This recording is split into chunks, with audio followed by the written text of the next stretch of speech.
Nii, ma just nägin ühes prügikostis kirdesaia ja sellest tekkis mõte teha mõtis ka sellest, kuidas ma vahepealseid ilmakaari üldse eesti keeles tean, sest kui see ilmakaarte õppimine oli koolis, siis mina õppisin geograafiat inglise keeles. Ja seal on väga lihtne, eks ju, mõlemad nimed pannakse, kui see on ütleme, põhi ja ida, siis see põhja ja ida vahel on nagu põhi-ida, eks ju, see north-east, eks. Aga Eestis on omad nimed nendel vahepealstel ilmakaartel ja see on üks väheseid asju, mis mul eesti keeles nagu taandarenguga.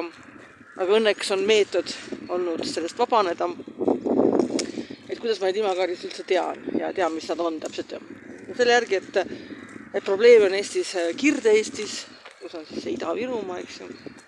Ja siis räägitakse ka tihti Kagu-Eesti probleemidest, Võrumaa ja kõik need. Ja selle järgi ma tean, mis on Kirre ja Kagu. Ja siis soome keeles on lõuna on edele, mis tähendab seda, et see Kagu vastand, siis olema siis edel.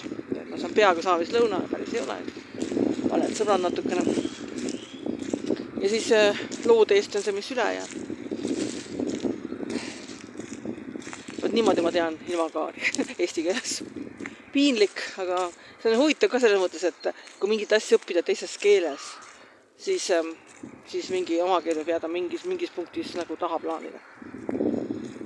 Ja vahepealsed ilmakaard on need, kus mul jäi tahaplaanile.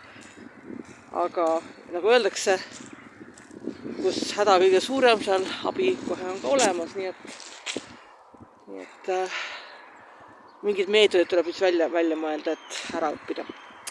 Nii, aga endiselt ilusaid ülestõusmispühi. Ilus aeg elutada praegu maa ääres.